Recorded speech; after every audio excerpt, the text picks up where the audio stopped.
आपको याद नहीं याद है? लगभग मेरे जैसा ही नाम है उन जस्टिस का, शेखर यादव। याद है नहीं याद है? और वही बयान मुख्यमंत्री को देखिए कितनी आइडियोलॉजी मिलती है। तो आप समझो कि जब इस तरह की आइडियोलॉजी मिलने, उड़ीसा में हुआ जिस तरह से हमारे लोग गाड़ियां तोड़ी गई, मथुरा में जिस तरह पथराव किया गया, तो हमारा मनोबल गिराने के लिए सब चीजें करेंगे।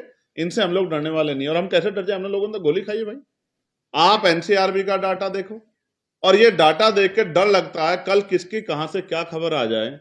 ये कैसा अमृत काल है जिसमें बेटियां सुरक्षित नहीं, महिलाएं सुरक्षित नहीं। कुंभ में कितना आंकड़ा आया, कितने लोग रहे, इतने लोगों ने कुंभ में स्नान किया।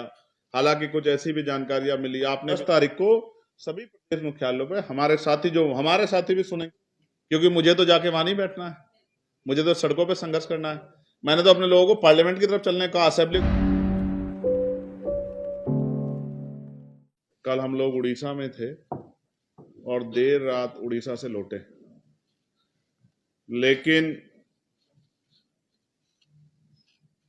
3-4 दिन पहले पार्टी के कोर कमेटी के साथियों ने वर्तमान के हालात पे चर्चा की और ये निर्णय लिया कि अब इस पे प्रेस वार्ता करके हमें सख्त एक्शन लेने चाहिए। जो आज का माहौल बना हुआ है, इसे प्रदेश स्तर पे और राष्ट्रीय स्तर पे जो विषय हमारे सामने है, आप लोगों ने मीडिया के माध्यम से भी उठाए, लेकिन आज उसको संकलित करके हम लोगों ने अपने साथ रखा। केंद्र की सरकार आज के समय को अमृत काल कहती कि ये अमृत काल है, और संविधान पर भी स्थापना दिवस पे एक अच्छा कार्यक्रम सेंट्रल हॉल में हुआ था। लेकिन क्या ये अमृत काल वास्तविकता में है? और इस अमृत काल में अमृत वर्षा हो रही है या जुल्म जाति की इंतहा हो रही है? इस बात को भी आज देश को जानना चाहिए। ये कैसा अमृत काल है जहां आज भी बुलेट चलाने पे हाथ काट दिए जाते हैं, बारात घोड़ी पर बैठने पर पूरी बारात को अपमानित, पूरे समाज को अपमानित किया जाता है।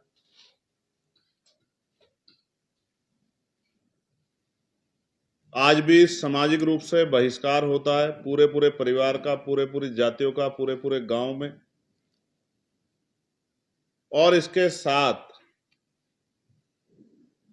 आज भी बंधुआ मजदूरी जैसे प्रकरण, जो अभी मध्य प्रदेश हाई कोर्ट ने जिस मामले में संज्ञान लिया था, ये सारे प्रकरण भी हमारे सामने हैं।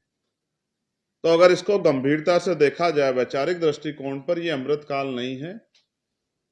ये वो काल है जिसमें आजादी से पहले के हालातों को पुनः कमजोर वर्गों, उनमें भी schedule caste, schedule tribe, backward मुस्लिम, जैन, बौद्ध, ईसाई और अन्य जो हैं धार्मिक अल्पसंख्यकों पर थोपा जा रहा।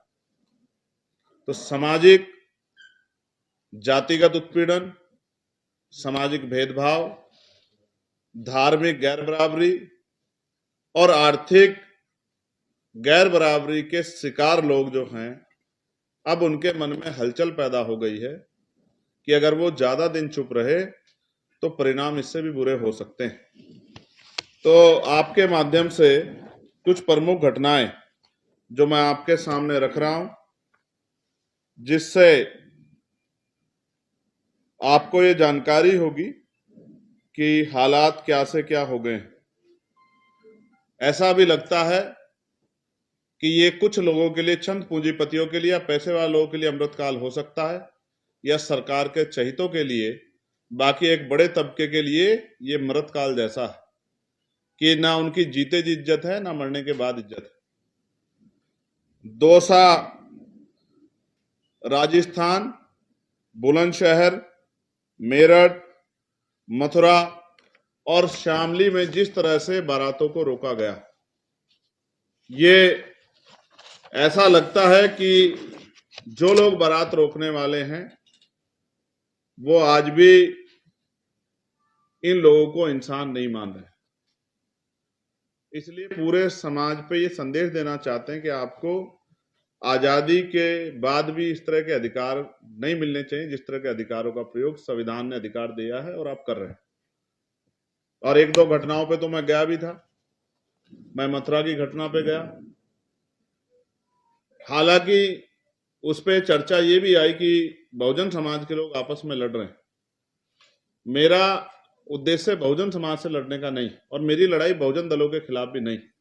लेकिन सच ये है, ये कहा जा सकता है कि कोई भी व्यक्ति पूरे समाज का ठेकेदार नहीं हो सकता। समाज में अच्छे बुरे सब तरह के लोग होते हैं, लेकिन जब आप वोट लेने की इच्छा रखते हो तो गलत को गलत कहने की भी दम आप में होना चाहिए।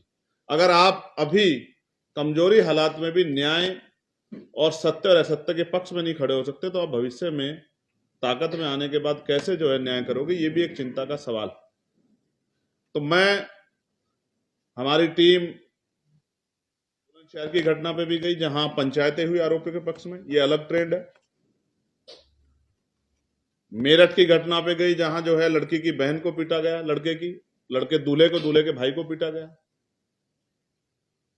तो जैसा बाबा साहब कहते थे कि जो ग्रामीण इकाई है वो शोषण की सबसे बड़ी इकाई नजर आ रही, और ऐसे ही प्रकरण राजस्थान में तो बहुत बड़े पैमाने पे, जहां एक आईपीएस को भी अपनी बारात निकालने के लिए पुलिस सुरक्षा की जरूरत पड़ी।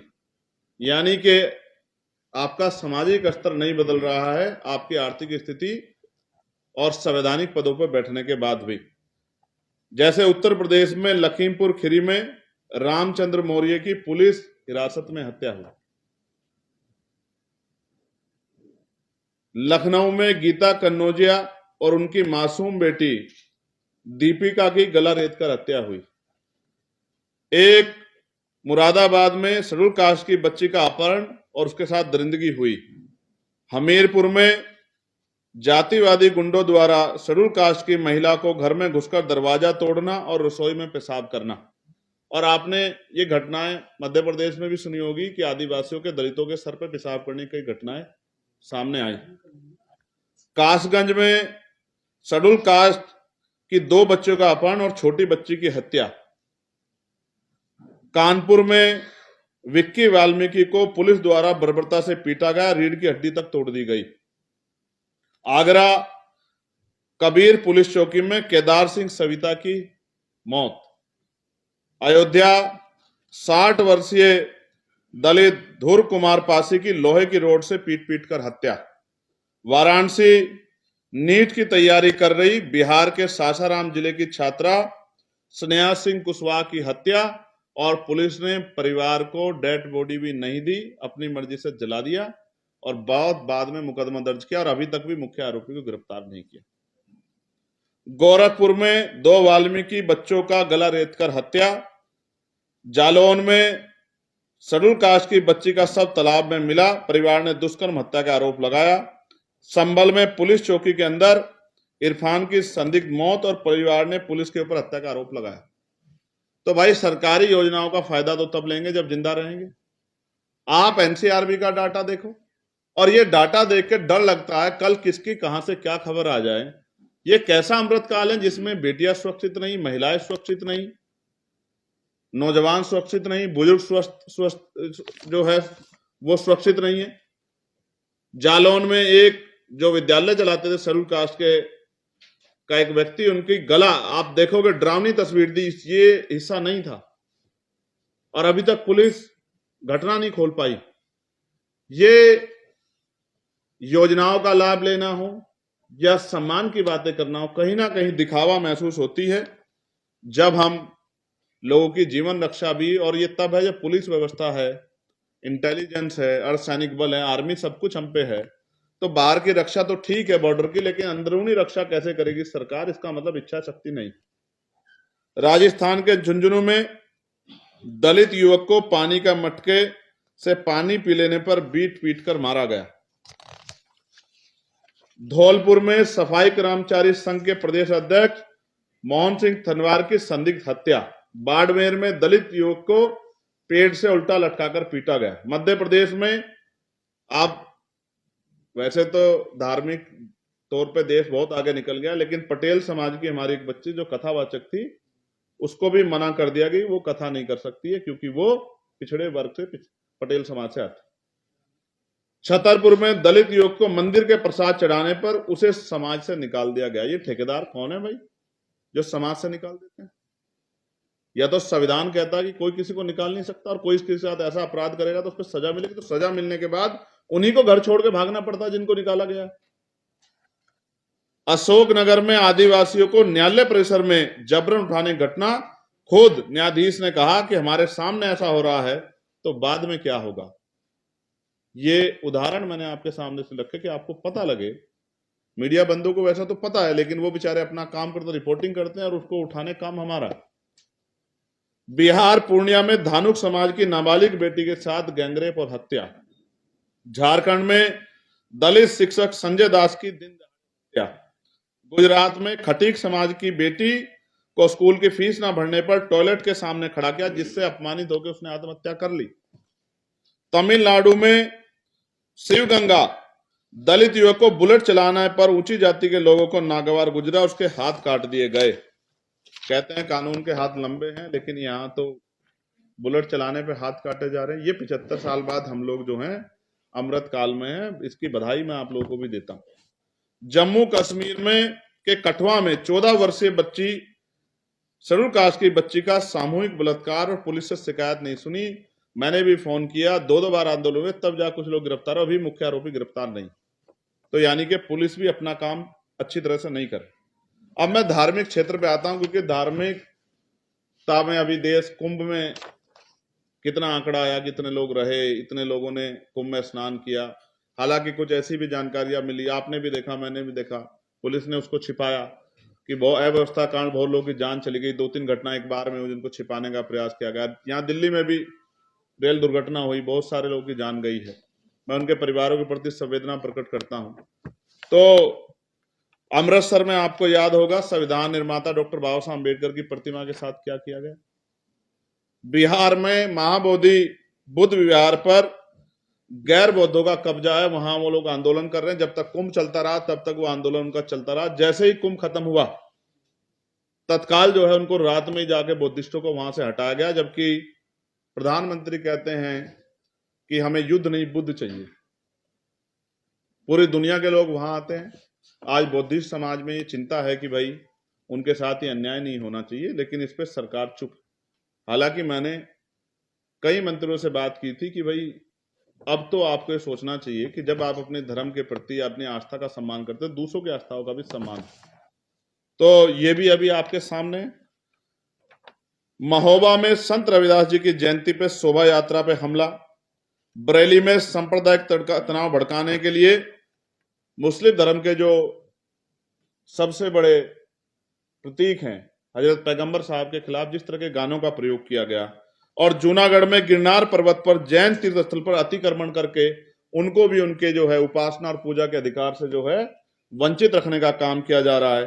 कोडरमा में संत रविदास मंदिर के पास सांप्रदायिक तनाव, दूसरे बोर्ड लगा के। और मैंने भी, आपको याद होगा, पार्लियामेंट में आवाज उठाई कि सभी धर्मों का सम्मान है। करोड़ों लोग जो संत गुरु रविदास जी को मानते हैं देश और दुनिया में, आपने अवकाश नहीं रखा और नई परमिशन नहीं दी आपने कि वो शोभा यात्रा निकाल लें, नगर कीर्तन कर लें या उसका आयोजन कर लें। कोई परमिशन आपने नहीं दी। और मुझे ये भी कहने में कोई संकोच नहीं, मैंने संविधान की शपथ ली है। मैंने पार्लियामेंट में भी जब मेंबर ऑफ पार्लियामेंट बना तो शपथ ली थी कि मैं अंतिम व्यक्ति के भी हितों की रक्षा करूंगा विधि के अनुरूप। तो आप ये बताओ, क्या मुस्लिम समाज जिसकी संख्या करोड़ों में है, क्या उसकी कोई धार्मिक आस्था नहीं है? अभी हमने देखा, ऐसा लगता है जिनका राज है उन्हीं की आस्था है, उन्हीं का सम्मान होना चाहिए, उन्हीं का धर्म आगे बढ़ना चाहिए। तो मैंने आपको बुद्धिस्टों के बारे में बताया, इस रविदासियों के बारे में बताया, जैन समाज के बारे में बताया। ईसाइयों का तो हाल इतना बुरा है कि वो कहीं अगर अपना कार्यक्रम करें तो कब वो पिट जाए उनको ये नहीं पता। तो उनका संरक्षण तो बहुत दूर की बात है। लेकिन मुस्लिम समाज जो है जिनका इतना बड़ा योगदान है, मैं अपने जिले से शुरू करता हूं। नगीना, हमारे यहाँ लोकसभा क्षेत्र नगीना है, नगीना कस्बा है, उसमें एक सायरन बजता था कि जो लोग मेहनत मजदूरी करके आते हैं और सुबह अपना रोजा रखना चाहते हैं, तो वो सायरन सुबह के समय 1 मिनट बजता था तो उन लोगों को जानकारी हो जाती कि रोजे का समय हो गया, शहरी का जो उनका कार्यक्रम होता है, और शाम में अफ्तारी के समय कि वो अपने धार्मिक उसको कर लें। 1 महीने का कार्यक्रम होता है। मैंने अपने एसएसपी से बात की, उन्होंने कहा सर सुप्रीम कोर्ट की रूलिंग है, तो मैंने कहा भाई कोई रास्ता निकालो कि उनका भी काम हो जाए, क्योंकि जो गरीब लोग हैं, गांव में रहते हैं, मेहनत मजदूरी करते हैं, थक जाके सो जाते हैं, तो उनको भी अपना जो है पूजा करने का, अपना जो उपासना करने का अवसर मिल जाए, उनके साथ कोई इस तरह की वो ना हो, स्थिति बने। तो उन्होंने कहा सर सरकार का आदेश है कि इस तरह कोई नया वो नहीं होगा, लेकिन वो पुराना चला रहा है, पुरानी परंपरा को सम्मान होता, लेकिन नहीं हुआ। लेकिन आप ये बताओ, मस्जिदों से सारे उतार दिए गए, कई धार्मिक कार्यक्रम होते हैं जिसपे रोड पे पूरे जुलूस निकलते हैं, जैसे मैंने बरेली का जिक्र किया। लेकिन ऐसा क्या है कि ये कौन सा अमृतकाल है कि दूसरे की आस्था नहीं है और हमारी आस्था है। इस आधार पे अगर हम ये करेंगे तो क्या एक बहुत बड़ी पीड़ा उन लोगों के मन में नहीं पहुंचेगी कि अपने ही देश में आज हमारे साथ गैरों जैसा व्यवहार हो रहा है? क्या उनको तकलीफ नहीं होगी? क्या हम दूसरों को तकलीफ दे? कौन सा धर्म सिखाता है कि हम किसी को तकलीफ दे के और हम अच्छा काम कर रहे हैं? मैं तो इस बात का समर्थन नहीं करता। तो मैं सरकार को ये कहना चाहता हूं कि इस तरह का माहौल बना के और उनकी धार्मिक आस्था कुचल के और उनको जो है उनमें अविश्वास तैयार करके किस तरफ देश को ले जाना चाहते, तो ये भी मैं आपके सामने विषय भी मैंने रखा कि किस तरह का जो है धार्मिक आधार पे आज के समय में कार्य हो रहा है। और हम तो सभी की धार्मिक आस्थाओं का सम्मान करते हैं। हमने तो जो भी कहा किसी भी विषय पे, वो वही कहा जो पुराणों में लिखा गया है, हमने वही कहा, उपनिषदों में लिखा गया है। हमने कोई भी बात ऐसी नहीं कही जिसको आप असत्य साबित कर दे। तो मगर अगर किसी को पीड़ा होगी, जैसी आज पीड़ा मुस्लिम समाज, बौद्ध समाज, जैन समाज, ईसाई समाज महसूस कर रहा है, तो उनकी बात कहनी पड़ेगी। आर्थिक क्षेत्र में ये बड़ा चिंता का सबब है। आपने देखा किस तरह निजीकरण हो रहा है, सरकारी नौकरियां बिल्कुल जीरो हो जा रही, और इसकी चिंता तो सभी वर्गों में है, दलित पिछड़ों के अलावा भी, आदिवासियों के अलावा भी सभी वर्गों में, सामान्य जाति के लोगों में इसकी चिंता है कि उनका बच्चा कभी सरकारी नौकरी नहीं पा पाएगा क्योंकि वो रास्ते बंद हो गए। तो उसके बाद लोन नहीं मिल रहा है। प्राइवेट सेक्टर में क्या बुरा हाल है, देखो शेयर मार्केट कहां गिरी इस बार, कितना बुरा हाल हो गया व्यापारी लोगों का भी। लेकिन एक जो है पुरानी सरकारों ने पट्टा जमीन दी थी खेती करने के लिए, जिनसे अपने परिवार का पालन कर लिया जाए। लेकिन अब वो जमीन भी जो है कई जगह पे तो पहले ही कब्जा नहीं कर पाए, सामंतियों ने कब्जा नहीं करने दिया। कई जगह पे अगर कब्जा मिल भी गया तो पूरा दूर से कागज बना के अधिकारियों के जरिए डरा धमका के वो जमीनें छीन ली।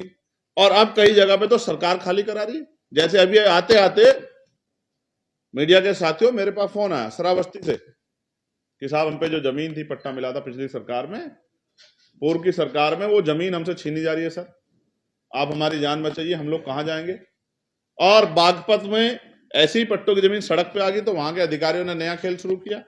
उन्होंने कहा भाई अब ये जमीन जो है ये हाईवे किनारे आ गई, तो अब आप कहीं पीछे जमीन आपको देंगे, आप इसको छोड़ो। जिस जमीन को 40-50 साल में तैयार करके रहने योग्य बनाया, आज उसको छोड़ो, क्योंकि आप हैं कौन उस जमीन पर रहने वाले, आपको तो कोई अधिकार नहीं होना चाहिए। तो मैं और मेरे साथियों में ये चिंता है, नौकरी नहीं है, रोजगार नहीं है, जमीनें छीनी जा रही हैं, ना कोई जियो है ना कोई ऑर्डर है, बस जिसकी लाठी उसकी भैंस हो गई है। और क्या तो उनकी बात मान लो वरना जान के लाले पड़ जाएंगे, ये भी आपके सामने है। और फिर पूरे मामले को रफा दफा करने में भी अब एडमिनिस्ट्रेशन और पुलिस का जो रोल है वो सरकार के कभी कभी नतमस्तक नजर आते, ये भी चिंता का। हमारी पार्टी आजाद समाज पार्टी काशीराम ने और भीम आर्मी ने ये तय किया है कि 10 तारीख को, 10 मार्च को, क्योंकि बाबा साहब अंबेडकर ने कहा था अन्याय करने वाले से अन्याय सहने वाला ज्यादा दोषी, और उन्होंने ये भी कहा था कि अन्याय का प्रतिकार नहीं करोगे तो ये अन्याय कम नहीं होगा अपितु ये बढ़े। और काशीराम साहब ने भी हमें संघर्ष करना सिखाया, फूले साहब ने, साहूजी महाराज ने, महामना रामसुब्बा वर्मा ने, बाबू जगदेव प्रसाद कुशवाहा ने, जननायक कर्पूरी ठाकुर ने, सर छोटू राम ने हमें संघर्ष करना सिखाया। तो हमने और हमारी पार्टी ने तय किया कि 10 मार्च को उत्तर प्रदेश में, उत्तराखंड में, हरियाणा में, राजस्थान में, मध्य प्रदेश में, दिल्ली में, उड़ीसा में, झारखंड में, छत्तीसगढ़ में, बिहार में, महाराष्ट्र में, जहां जहां मुख्यतः सभी जगह पे पार्टी का काम है, संगठन काम है, सभी प्रदेश मुख्यालयों पे महामहिम राष्ट्रपति जी के नाम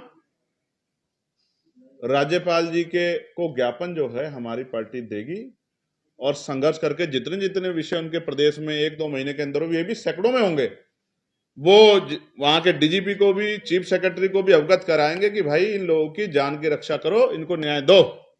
और ये जो धार्मिक उत्पीड़न आप लोग कर रहे हो, जातिगत आधार पे जो अन्याय हो रहा है, इसको बंद करो और आर्थिक आधार पे इनके सशक्तिकरण के बारे में सोचो। क्योंकि अगर 75 साल बाद भी लोग बार रहने के लिए घर नहीं है, ये प्रधानमंत्री आवास योजना चल रही है, नहीं चल रही है?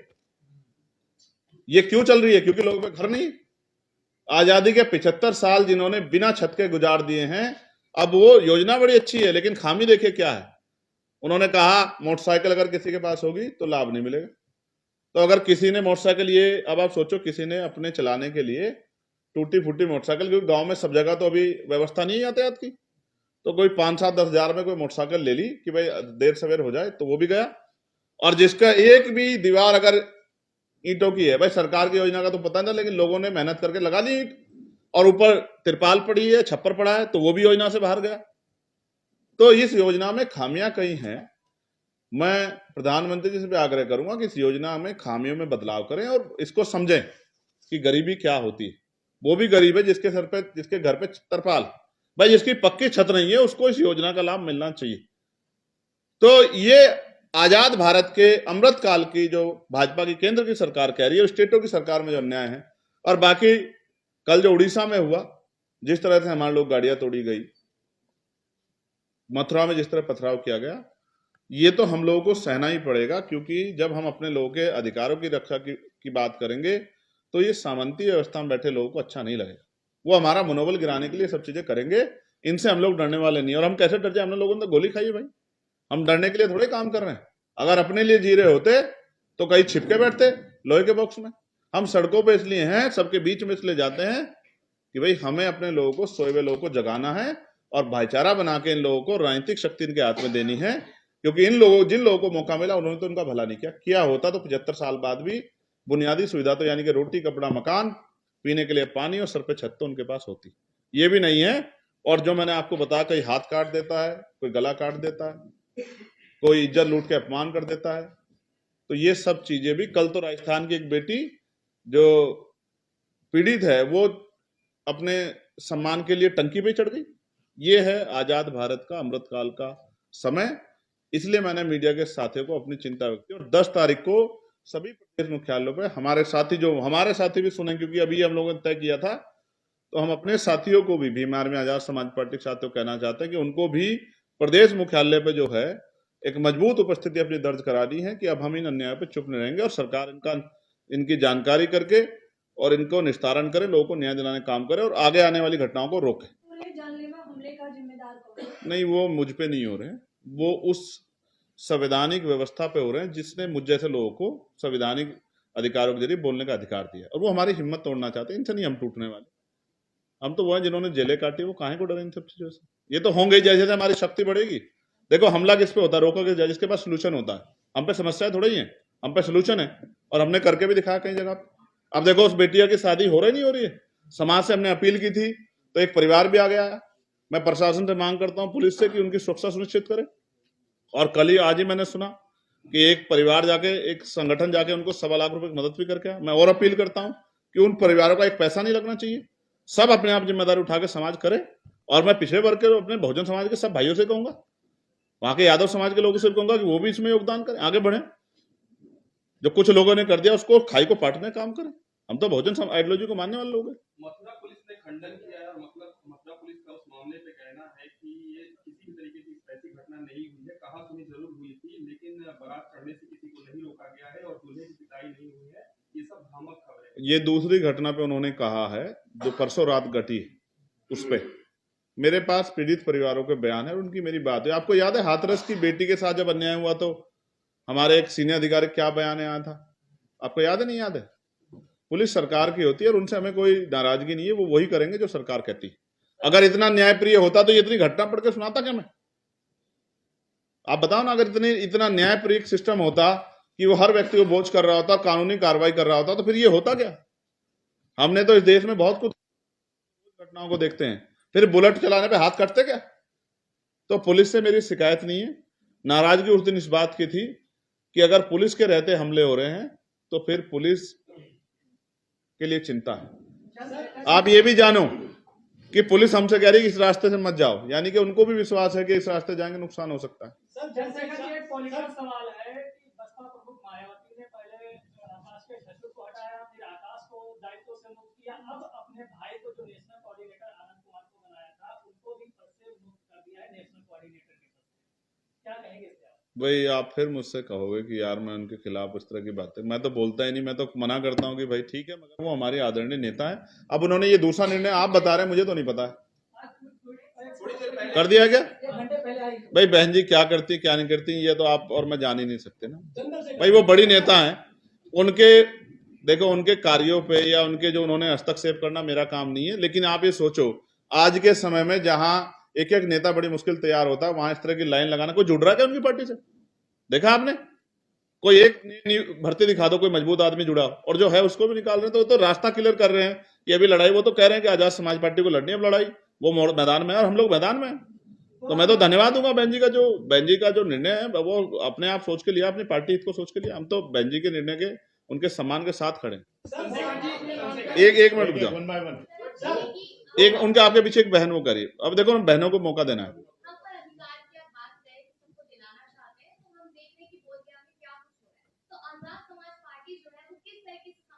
4 दिन पहले हमारे राष्ट्रीय अध्यक्ष जी वहां गए और उनसे कहा, क्योंकि अक्सर ऐसा होता है कि जब आंदोलन में कोई चला जाता है तो वो अपनी तरीके से आंदोलन चलाना चाहता है। हमने उनसे कहा जिस तरह आप चलाना चाहते हो, जहां आप हमारी मदद चाहते हो, क्योंकि मुझे तो जाके वहां नहीं बैठना है, मुझे तो सड़कों पर संघर्ष करना है। मैंने तो अपने लोगों को पार्लियामेंट की तरफ चलने कहा, असेंबली की तरफ चलने कहा है। तो जो भी उनका आदेश होगा हम उनके साथ खड़े। आप मेरा और अखिलेश जी का झगड़ा कराना चाहते हैं? मैं आपको याद दिलाता हूं, मैं नहीं झगड़ा करना चाहता, वो करना चाहता है कर ले। मैं आपको बस बताना चाहता हूं, मैं कहना नहीं चाहता था। चंदौली में घटना हुई थी जिसमें एक बेटी की जान गई थी जो यादव समाज से थी। मैं यादव समाज को बहुजन समाज का हिस्सा मानता हूं। मैं तो अंतिम शोषित को भी बहुजन समाज का हिस्सा मानता हूं। सामान्य जाति में भी जिन महिलाओं पे शोषण या जिन पे गरीबी या इस तरह जो परेशान है, उनको भी मैं बहुजन समाज का हिस्सा मानता हूं। मैं वहीं जाके लड़ा। मुझे कोई ये ना सिखाए कि कौन किस पे बोलता है, कौन किस पे नहीं बोलता। जो नहीं बोलता उसको सोचना चाहिए। हम बोलते हैं और बहुजन समाज के किसी व्यक्ति पे अन्याय होगा तो हम बोलेंगे। एक मिनट, ये इनको आने दो। रुक जाओ भाई, रुक जाओ। संभल की शाही जामा मस्जिद को लेकर हाई कोर्ट का ये फैसला आ गया है कि उसको विवादित नाम दिया जाए, ना कि मस्जिद दिया जाए। तो क्या ये प्रकरण दूसरी बाबरी मस्जिद या जो राम मंदिर वाला विवाद था वो लिया जा रहा है? आपका क्या? मैं आपको फिर क्या कह सकता हूं कि जब सरकार पूर्ण रूप से जो है किसी को कुचलने में लग जाए तो इस तरह के अन्याय सहने की जिम्मेदारी आपको उठा लेनी चाहिए। लेकिन मैं फिर ये कहूंगा, अभी संविधान है। अगर ये हाई कोर्ट का बयान है तो अभी सुप्रीम कोर्ट है। हम सुप्रीम कोर्ट में हमारे साथी जो प्रयास कर रहे हैं वो सुप्रीम कोर्ट में भी जाएंगे, मुझे विश्वास है। और अगर वहां से न्याय नहीं मिलेगा तो मुझे लगता है सुप्रीम कोर्ट से न्याय मिलेगा। और बाकी संघर्ष का रास्ता हमें नहीं छोड़ना चाहिए। मैं आपको फिर कहूंगा, यहाँ वर्शिप एक्ट है, सब कुछ है, लेकिन लागू कराने के लिए बाबा साहब अम्बेडकर ने भी कहा था, आपको याद है, संविधान को सोचते हुए, संविधान कितना भी अच्छा क्यों ना हो, चलाने वाले हाथ अच्छे नहीं होंगे, उनकी नीति अच्छी नहीं होगी, उनकी नीयत अच्छी नहीं होगी, तो अंत संविधान बुरा साबित होगा। यहाँ तो पूरी सरकार कमजोर वर्गों के खिलाफ खड़ी है, उनकी आस्था के खिलाफ खड़ी है। इसके बाद तो कुछ सोचने को है ही नहीं।